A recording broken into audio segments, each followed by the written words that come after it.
It was kind of a whirlwind experience. Jake Douglas, a former DePaul soccer player who graduated last year, never imagined he would save someone's life. But that's just what happened. So Coach one day just told us to stop by a booth at the Student Center and just kind of, sign up for something and give a swab. And there was a donation, like, swab acceptance place there where they just kind of took my information, and I didn't really think twice about it. But about 8 months later, Douglas received a phone call. I was sitting in class, and they called and said it was urgent, and they wanted me to get back to them. So I called back, and then they said I was a prospective match to be a bone marrow donor. A group called Be the Match, operated by the National Marrow Donor Program, is a nonprofit organization that provides marrow transplants in the United States. Volunteers donate to patients with illnesses like leukemia and lymphedema and other life-threatening diseases. Douglas says when he first heard about the process of donating, he admits he was nervous. It was just something unexpected. I didn't know what was going to happen. But after thinking it over and doing some research, Douglas decided to continue. Over a 6-week period, he went through several steps. The first thing I had to do was donate blood, or not donate blood, but give a blood sample so that they could determine how good of a match I could be. Douglas received several injections of a drug called filgrastim 5 days prior to his donation date. Filgrastim is a medication that increases the number of blood cells forming in your bloodstream.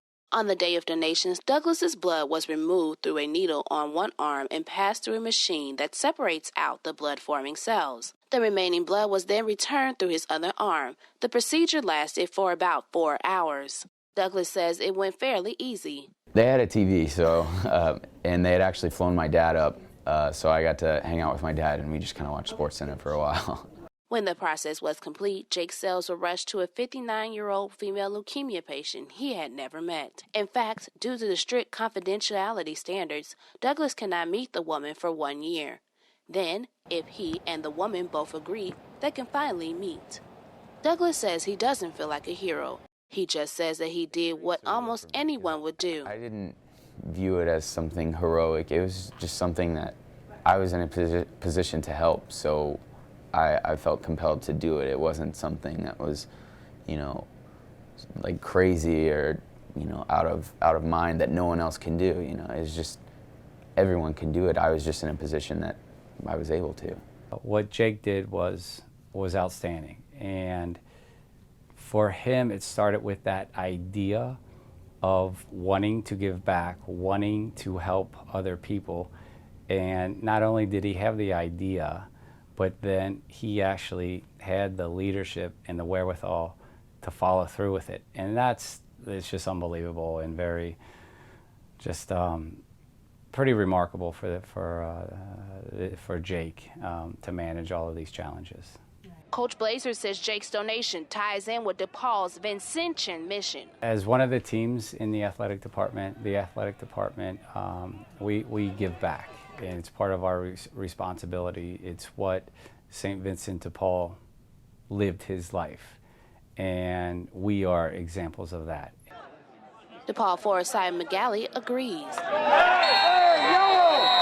It shows that student athletes, I think they give a lot, and the fact that we can help people off the field is fantastic.